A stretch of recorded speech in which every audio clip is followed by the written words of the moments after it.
얼마 전에 신문 기사를 우연찮게 읽었는데 그 신문 기사 칼럼의 제목은 이러했습니다. 겸손의 미덕이 너무 겸손해진 시대다 라는 것이었습니다. 우리가 잘 아시는 것처럼 이 한국이라는 나라, 이 대한민국이라는 나라의 역사를 들추어 봤을 때 사실 유교 중심의 문화가 강했다라는 것을 부인하실 수는 없을 것입니다. 그렇기 때문에 상대방이 만약에 우리를 치켜 세우게 되면은 어떻게 반응을 해야 되느냐? 덥석 받기보다는 사양을 하고 양보를 하는 것이 미덕이었다라는 것입니다. 또한 우리가 뭔가 원하는 것이 있고 요구하는 것이 있을 때 단번에 말하는 것도 미덕이 아니었습니다. 한 번 생각해보고, 두 번 생각해보고, 세 번은 곱씹어 봐서 이러면 되겠다, 이 타이밍에 말하면 되겠다라고 생각할 경우에, 판단이 설 경우에 말하는 것이 일종의 우리나라의 미덕, 대한민국의 미덕이었던 것 같습니다. 그런데 잘 아시는 것처럼 이런 분위기가 완전히 바뀌어 가고 있습니다. 이제는 원하는 것을 솔직히 말하지 않으면 바보 같다라고 얘기하는 시대가 되었습니다. 자기가 원하는 것을 쟁취하고 자신의 요구를 강하게 어필하는 것이 당연한 시대가 되었습니다. 더 나아가서 우리가 누리고 있거나 알고 있거나 혹은 얻고 있는 것, 이 모든 것들, 우리가 가진 것들에 대해서 사람들 앞에 자연스럽게 내세우거나 자랑하는 것을 가르쳐서 비난하거나 정죄하는 사람이 이제는 없습니다. 그렇구나 라고 하면서 인정해주는 사회적인 분위기가 되었습니다. 잠깐 이야기 하나를 들려드리겠습니다. 세계 각양각종의 공들이 모여가지고 신세한탄 타임을 가졌습니다. 배구공이 먼저 말문을 열었습니다. 내가 전생에 무슨 죄를 그렇게 많이 지었는지 날마다 싸대기만 맞고 있네. 배구공입니다. 축구공이 말을 이어받았습니다. 야, 난 맨날 발로 까이고 있어. 얼마나 더러운지 알아? 그 다음 순서 야구공이었습니다. 니네 매일 몽둥이로 쥐어 터져 본 적 있니? 이따금씩 실밥도 터진다. 그런데 이 모든 이야기들을 힘없는 눈으로 쳐다본 마지막 공이 있었으니 그 공은 골프공이었습니다. 예화는 여기까지 하겠습니다. 상상하실 수 있을 것 같습니다. 네, 쇠몽둥입니다.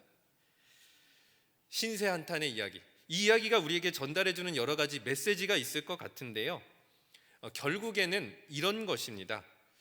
계속해서 우리가 이 시대 속에서 사람들한테만 시선을 맞추다 보면, 다시 얘기해서 사람들의 기준에 맞추어서 살려고 그 목적을 삼아서 인생을 살아가다 보면 필연적인 결과는 무엇이냐면, 사람은 잘 아시다시피 만족을 모르는 존재이기 때문에 채워주려고 하다 보다 한계를 경험하게 되고, 그러다 보면 자연스럽게 어떻게 되겠습니까?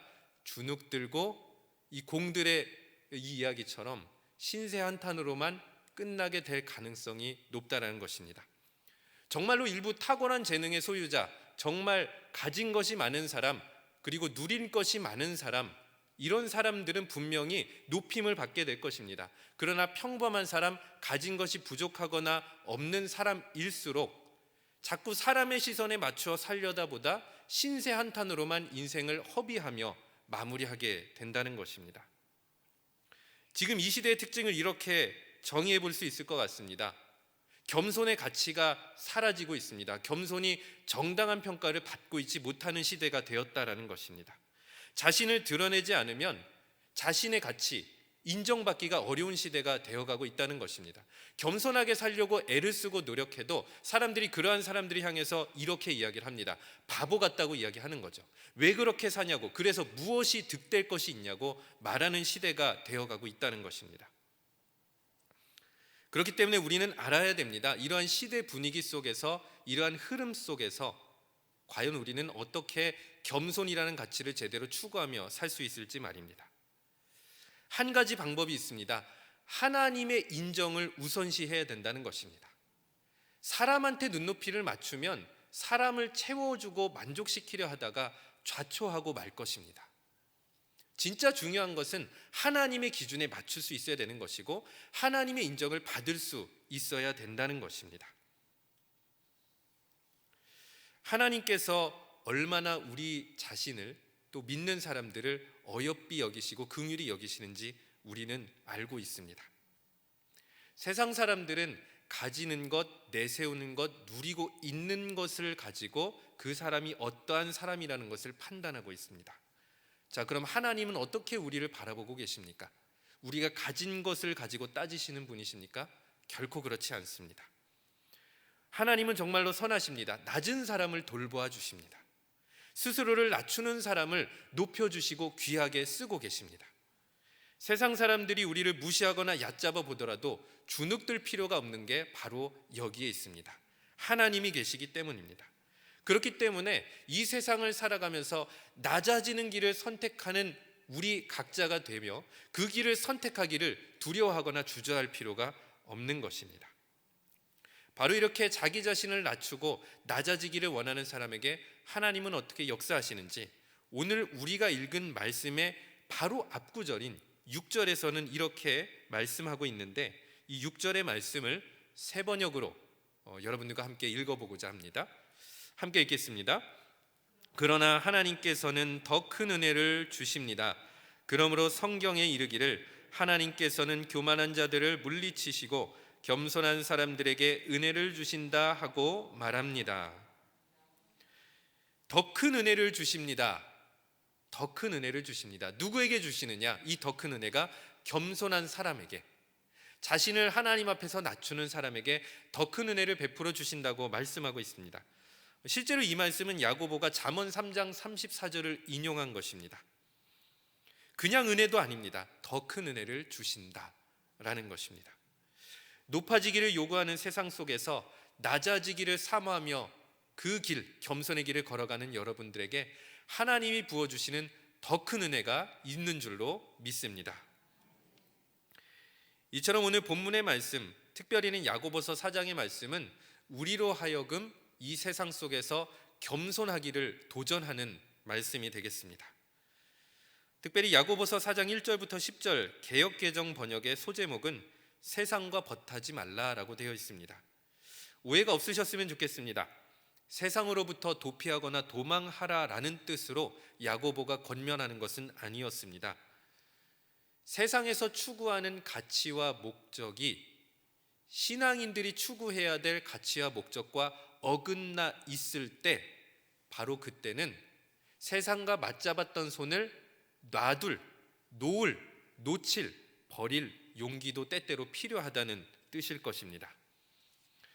그래서 야고보서는 4장 초반에서 특별히 두 가지 내용을 강조하고 있습니다. 바로 욕심과 정욕이라는 것이었습니다. 이 욕심과 정욕이 왜 세상을 대변하고 하나님의 뜻과 어긋날 수 있는가? 그것은 욕심과 정욕이라는 것이 선용될 수도 있습니다만 만약에 선용되지 않았을 경우엔 사람들의 공허함을 자꾸 자극하고 채우고 사람을 높이는 일을 자극시킬 수도 있기 때문입니다. 그냥 우리가 간단히 생각해 보면 됩니다. 소위 얘기해서 모든 사람들이 인정할 만한 욕심쟁이로 불릴 만한 사람을 봤을 때 그 사람이 과연 겸손한 사람인가? 아니면 교만한 사람인가? 스스로 떠올려 보신다면 야고보가 강조하고자 하는 요점이 무엇인지를 금방 이해하실 수 있을 것입니다. 그렇기 때문에 야고보는 신앙인이 추구해야 될 분명한 목적을 오늘 본문을 통해서 기록하고 있는데 요절이라고 할 수 있는 10절의 말씀 우리가 한 목소리로 읽어보겠습니다. 주 앞에서 낮추라 그리하면 주께서 너희를 높이시리라. 주 앞에서 낮추라고 권면하는데 역시 아까 6절의 말씀, 즉 잠언 3장 34절을 인용한 그 말씀과 맥락은 똑같습니다. 하나님께서 교만한 사람은 때때로 그가 겸손의 길을 걸을 수 있도록 낮추실 때가 있습니다. 반대로 자신을 하나님 앞에 사람 앞에 낮추려고 하는 사람은 오히려 역설적으로 하나님께서 그를 불러 쓰시거나 높이시는 경우가 참으로 많이 있었습니다. 지금까지 내용을 잠깐 중간에 정리를 해보면 이런 것입니다. 세상의 길을 우리가 참 예의주시해야 됩니다.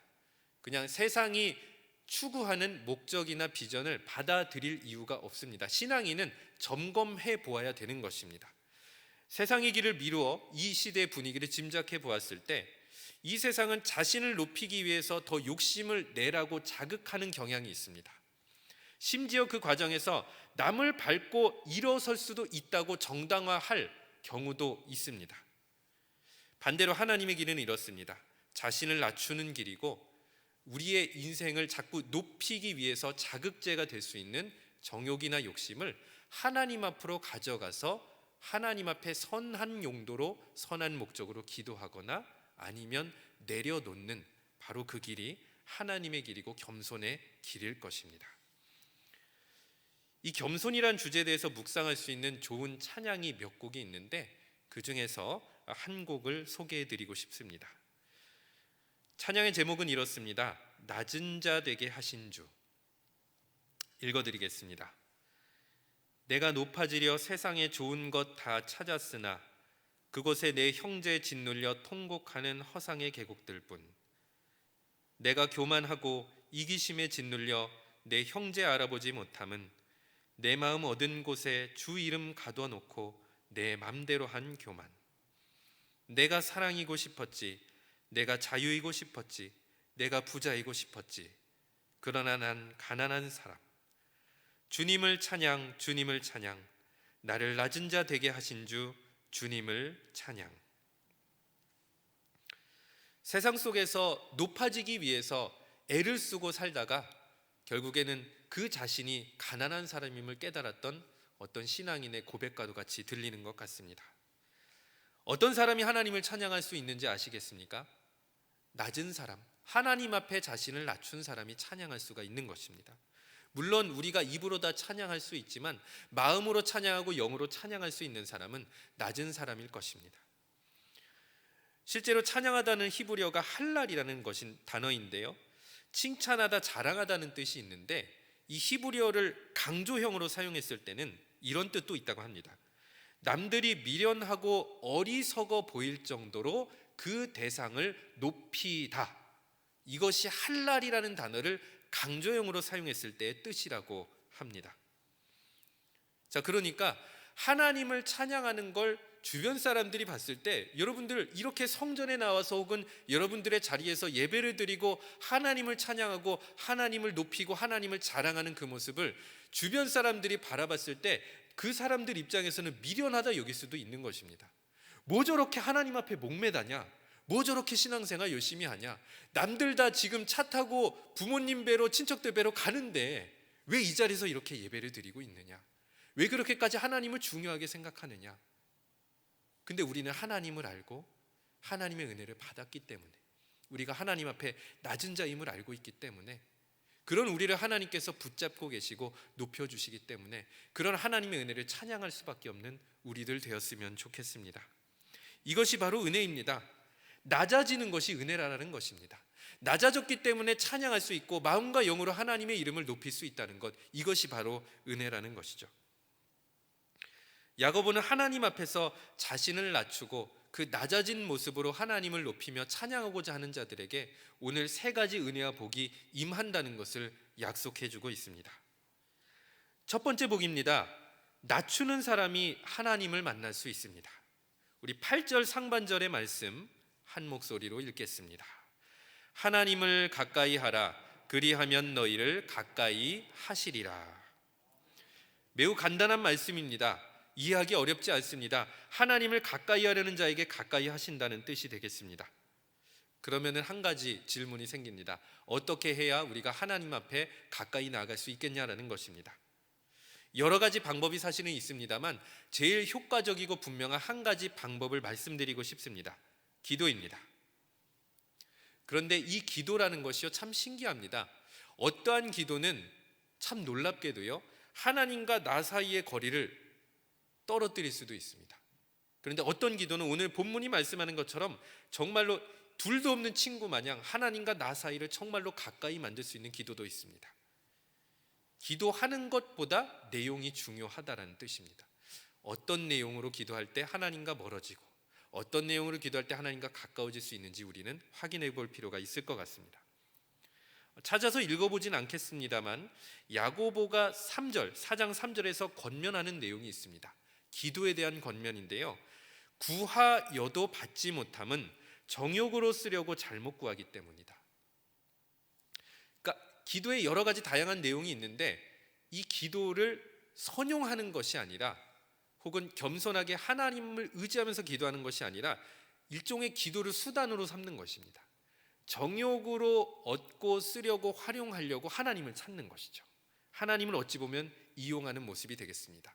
형태는 기도인데 내용은 하나님을 의지하는 내용이 아니죠. 오히려 하나님을 이용하는 내용이 되겠습니다. 이러한 기도는, 즉 내 욕심을 달성하기 위해서 하나님을 이용하는 모습은 하나님과 가까워지기엔 어려운 기도라고 할 수가 있습니다. 자, 그럼 하나님께서는 어떠한 기도에 우리와 가까이 하시기를 원하실까요? 시편 145편 18절의 말씀, 우리가 한 목소리로 읽어보도록 하겠습니다. 여호와께서는 자기에게 간구하는 모든 자, 곧 진실하게 간구하는 모든 자에게 가까이 하시는도다. 분명하게 우리가 읽었던 8절의 본문의 말씀과 유사한 단어가 쓰이고 있습니다. 가까이 하시는도다. 그런데 어떤 자냐면 진실하게 간구하는 모든 자에게 가까이 하신다는 것입니다. 그러면 진실한 기도에 하나님은 우리와 가까이 하시고 우리와 함께 하신다는 것을 우리는 이 말씀을 통해서 확인하게 되는 것입니다. 그럼 진실한 기도는 어떤 기도이겠습니까? 자신의 처지와 형편과 필요를 가감하지 않고 있는 그대로 하나님 앞에 고백하는 기도가 될 것입니다.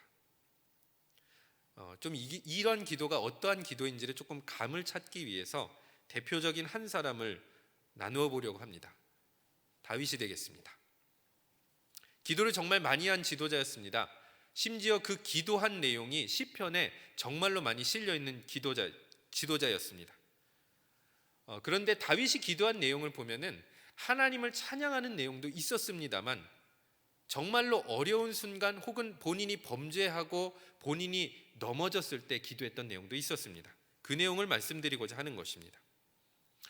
특별히 다윗은 정욕에 완전히 휘말려서 인생을 망가뜨릴 뻔한 적이 있었습니다. 불륜이었습니다. 불륜의 대상은 누구였냐? 충성스러운 부하 장군 우리아였습니다. 그 여인의 이름은 밧세바였습니다. 밧세바랑 정을 통하였고 밧세바가 임신을 했습니다. 그래, 왕이니까 넘어갈 수 있을 것도 같습니다. 그래, 불륜, 어찌됐든 왕이니까. 그런데 문제가 생겼습니다. 다윗이 불륜을 은폐하기 위해서 불륜보다도 더 사악한 죄악을 저지르기 시작했다는 것입니다. 첫 번째 방법은 이것이었습니다. 당시 우리아는 이 사실을 까마득하게 모르고 암몬과의 전쟁에 투입이 되어서 왕에게 충성하는 마음으로 열심히 싸우고 있었습니다. 그런데 다윗에게 소식이 들려옵니다. 밧세바가 임신했다는 거죠. 감추어 보고 싶었습니다. 그래서 머리를 썼습니다. 바로 이 대장군 요압한테 서신을 보내서 우리아를 돌려보내라. 우리아가 도착했습니다. 왕이시여, 무슨 일입니까? 전쟁에 승리하는 중이었습니다. 왕을 위해서 충성하고 있었습니다. 그런데 그런 우리아를 향해서 무엇이라고 이야기를 하냐면 선물도 주고 격려하고 치하한 다음에 잠깐 쉬어라. 집으로 돌아가라. 집으로 돌아가라. 이것이 중요합니다. 집으로 돌아가라. 어떤 이야기일까요? 본인과 밧세바 사이의 아이를 우리아와 밧세바 사이의 아이인 것처럼 속이고 싶었던 거죠. 자, 그런데 어떤 일이 일어났느냐? 우리아가 정말 너무도 훌륭한 장군이었던 것입니다. 내가 언제 다시 전장으로 떠날지도 모르는데 내가 집에 돌아가서 내 아내를 품을 수가 있겠느냐? 나는 부하들과 함께 수경하겠다, 야영하겠다. 집으로 돌아가지 않았습니다. 다윗의 첫 번째 계획이 꺾였습니다. 이쯤 되면 다윗 정도가 되면은 진짜 이건 큰일 났다. 하나님 앞에 회개해야겠구나. 내 뜻이 제대로 이루어지지 않는구나라고 생각을 해야 됐을 것 같은데 그렇게 하지 않았습니다. 직접적인 방법을 사용했습니다. 다시 우리아가 모압과의 전선으로 돌아갔습니다. 대장군 요압에게 편지를 보냈습니다. 우리아를 최전방에 세워라. 그리고 최전방에서 싸우는 우리아를 돕지 말고 너희들은 빠져 있어라. 결과는 우리아의 전사였습니다. 본인을 속였던 왕, 그 왕이 자기한테 어떤 일을 행하는지도 단 한 번도 깨닫지 못한 채로 그저 열심히 왕을 위해서 충성하고 싸웠고 전사했습니다. 장례식을 치렀고 다윗은 장례식이 끝난 다음에 밧세바를 궁으로 데리고 왔습니다. 이렇게 두 번째 사악한 계획은 결국 통하였습니다. 그런데 완벽하게 모두를 속였다고 생각했을 때 하나님께서 선지자 나단을 보내셔서 꾸짖으셨습니다. 네가 범죄하였다. 너는 범죄하였다. 자, 그렇게 했을 때 다윗의 반응이 어떠했느냐, 이것이 참으로 중요합니다. 만약에 저 같으면요, 왕이기 때문에 역정을 냈을 것 같습니다. 선지자 네가 뭘 아냐? 네가 왕에 대해서 아냐? 왕이 이것도 못하냐? 나중에 솔로몬, 아들 솔로몬을 보면은요, 후처만 300명이었습니다. 왕의 입장에서 이렇게 뭔가 불륜 혹은 이렇게 후궁으로 특시를 들여보내는 게 이게 문제될 리가 없었습니다. 고대 사회는 그런 곳이었습니다. 그러니까 그냥 뻐기면 되는 것입니다. 나는 잘못한 거 없다고 그냥 자기 합리화해도 될 상황이었습니다. 다윗은 그렇게 하지 않았습니다. 하나님의 말씀 앞에, 선지자 앞에 무릎 꿇고 겸손히 죄악을 인정했습니다. 그리고 나서 하나님 앞에 진실로 회개하는데 그 내용이 시편 51편에 고스란히 담겨 있습니다. 이 내용을 전부 다 우리가 살펴보진 않겠습니다. 몇 구절만 발췌해 보겠습니다. 다윗의 고백입니다. 하나님, 내가 죄악 중에 출생하였습니다. 하나님, 내가 주의 목전 앞에서 악을 행하였습니다. 주님께서 중심의 진실함을 원하시기에 내가 이렇게 회개합니다. 이것이 다윗의 고백이었습니다. 자신의 있는 모습 그대로, 망가진 모습 그대로, 범죄한 모습 그대로 하나님 앞에 기도했던 것입니다. 그 위치가 왕이었음에도 불구하고 왕이지만 나는 하나님 아래에 있는 존재다라는 것을 자각하고 겸손하게 회개했던 것입니다. 하나님 앞에 하나님께서 기뻐하시고 가까이 하실 만한 기도가 무엇이겠습니까? 다윗을 통해서 우리는 배우게 되는 것입니다.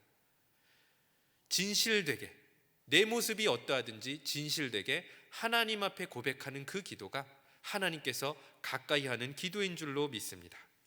다시 본문으로 돌아오겠습니다. 8절 하반절부터 9절까지의 말씀 한 목소리로 읽겠습니다. 죄인들아, 손을 깨끗이 하라. 두 마음을 품은 자들아, 마음을 성결하게 하라.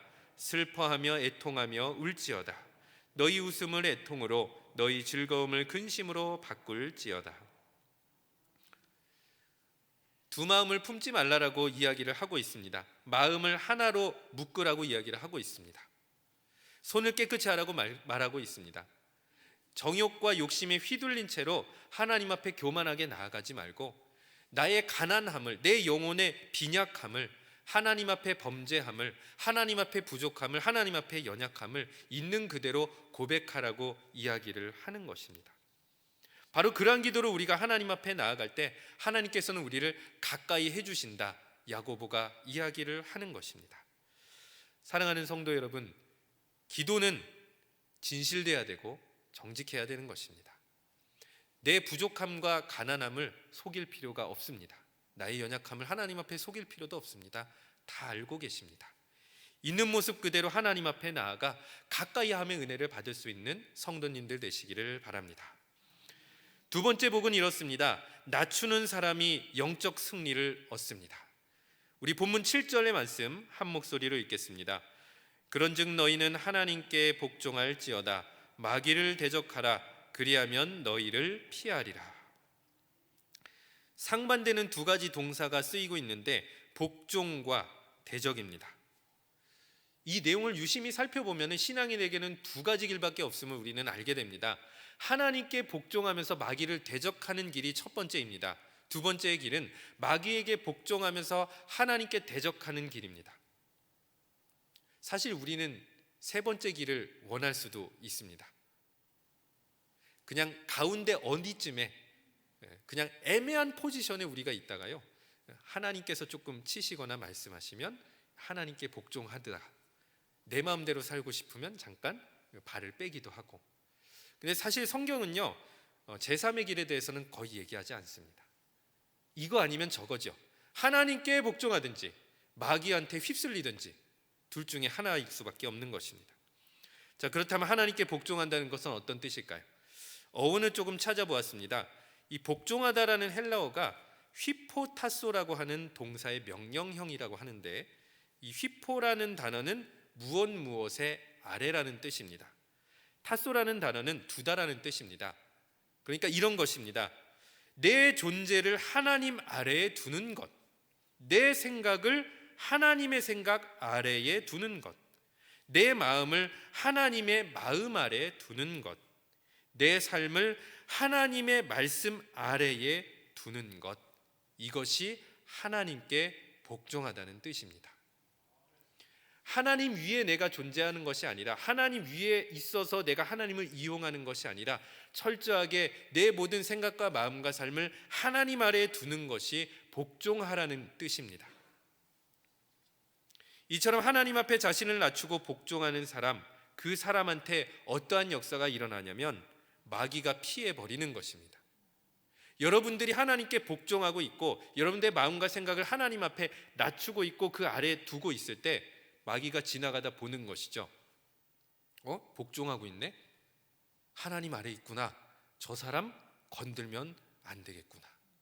자, 그럼 어떤 사람을 집요하게 공격할까요? 하나님 아래에 있어야 되는데 감히 하나님 위에 있으려고 하는 그 사람, 교만한 사람, 마귀가 지나가다 지켜보고 저 사람을 꼬셔야겠구나, 이렇게 되는 것이죠. 우리가 하나님 앞에 복종하면 그때서야 마귀는 떠나가는 것입니다. 참 신기한 거는요, 이 세번역과 공동번역은 너희를 피하리라, 이것을 어떻게 번역하냐면 도망가다로 번역하더라고요. 그냥 도망가는 겁니다. 복종하고 있으면 도망가는 겁니다. 그냥 예수의 이름으로 떠나라고 하지 않아도 우리가 하나님한테 온전히 복종하고 엎드리고 있으면 마귀가 보고 그냥 도망가고 그냥 침투하지 못하는 것이죠. 하나님 앞에서 낮추고 복종하는 사람, 그 사람이 마귀의 흉계와 영적인 장애물을 뛰어넘고 영적인 승리를 거두는 인생을 살아가게 될 줄로 믿습니다. 마지막 세 번째 복입니다. 낮추는 사람이 형제자매를 얻습니다. 우리 본문 11절과 12절의 말씀 한 목소리로 읽겠습니다. 형제들아, 서로 비방하지 말라. 형제를 비방하는 자나 형제를 판단하는 자는 곧 율법을 비방하고 율법을 판단하는 것이라. 내가 만일 율법을 판단하면 율법의 준행자가 아니요 재판관이로다. 입법자와 재판관은 오직 한 분이시니 능히 구원하시기도 하시며 멸하기도 하시느니라. 너는 누구이기에 이웃을 판단하느냐. 야고보는 공동체에 관심이 많았던 것 같습니다. 예루살렘 교회를 이끈 지도자라고 알려져 있습니다.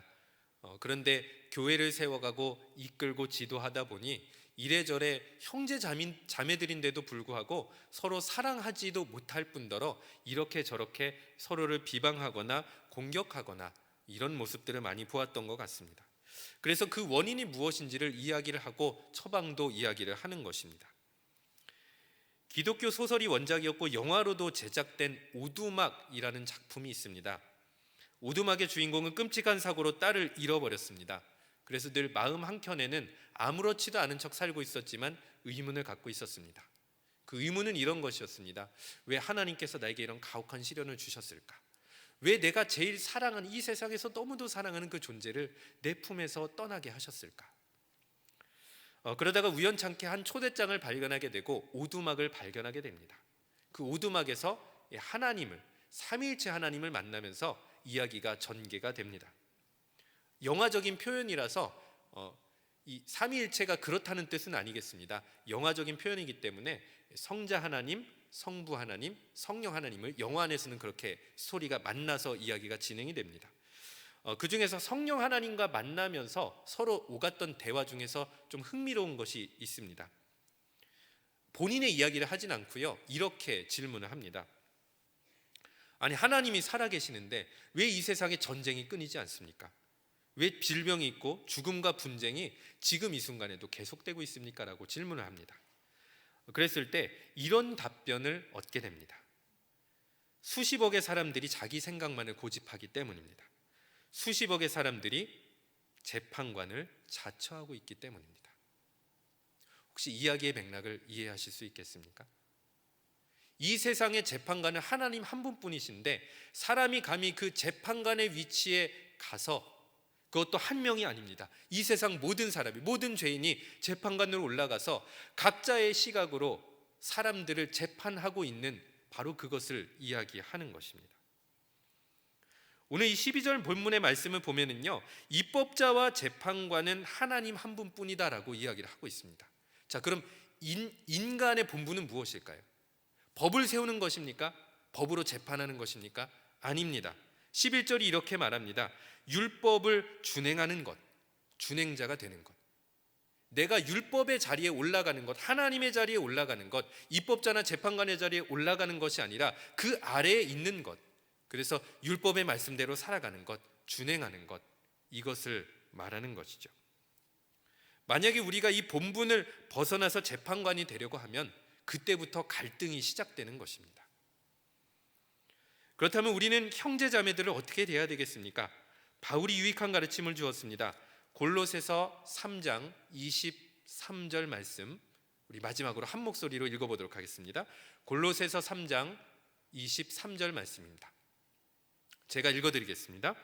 무슨 일을 하든지 마음을 다하여 주께 하듯 하고 사람에게 하듯 하지 말라. 마음을 다해서 주께 하듯 하면 되는 것입니다.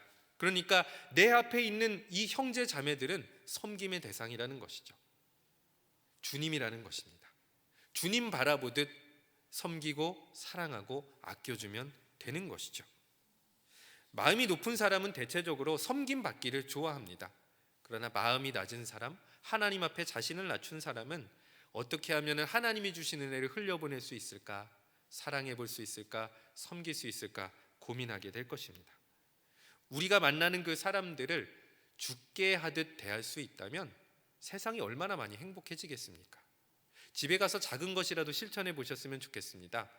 바로 이 방법, 내가 만나는 사람을 주께 하듯 대해주는 것이 행복의 첩경이자 지름길일 것입니다. 말씀을 맺습니다. 한 가지 예화를 들려드리겠습니다. 스위스의 종교개혁자 쯔빙글리의 이야기입니다. 스위스라는 곳이 알프스 산맥이 있기 때문에 산길이 굉장히 많다고 합니다. 그래서 어느 날 길을 가다가 이 옆에 낭떠러지고 외길을 발견하게 됐는데, 이 쯔빙글리 앞에 염소 2마리가 각자 반대 방향으로 지나가려고 하는 것이었습니다. 옆으로 조금 비껴나기에는 무언가 좀 아슬아슬했던 상황이었던 것으로 보입니다. 그리고 그 길 자체는 내리막과 오르막, 그러니까 아래에서 위로 올라가는 길이었기 때문에 더 위험해 보이기도 했습니다. 처음에는 염소들이 자존심이 세서 그냥 아무것도 안 하고 그냥 자리만 지키고 있는 거죠. 그러다가 몇 분이 지났는데 깜짝 놀랄 만한 일이 일어났던 것입니다. 오르려고 했던 염소가 납작 엎드렸습니다.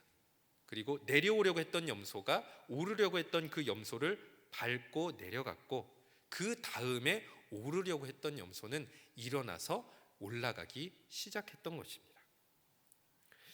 하나님 앞에서와 사람 앞에서 바짝 엎드리는 사람이 결국 나중에는 높임을 받게 된다는 뜻 아니겠습니까? 오늘 설교의 제목은 낮추는 사람이 누리는 복입니다. 우리 자신을 하나님과 사람 앞에서 낮출 때 먼저 우리는 하나님께서 가까이 하시는 복을 누리게 됩니다. 두 번째로 마귀로부터 영적인 승리를 거두게 됩니다. 세 번째로 형제자매와의 행복한 관계를 누릴 수 있습니다.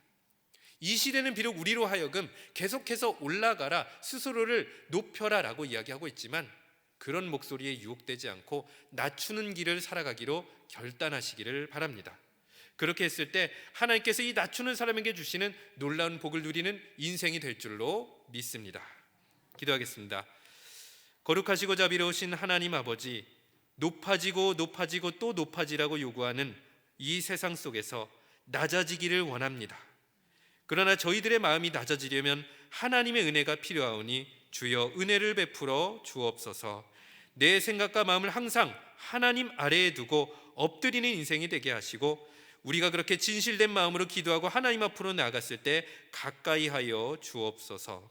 하나님께 복종하는 삶으로 영적인 승리를 누리는 우리들의 인생이 되게 하시고, 만나는 사람들마다 죽게 하듯 하게 하여 행복한 관계를 누리게 하옵소서. 이 모든 건 우리 주 예수 그리스도의 이름으로 기도드립니다.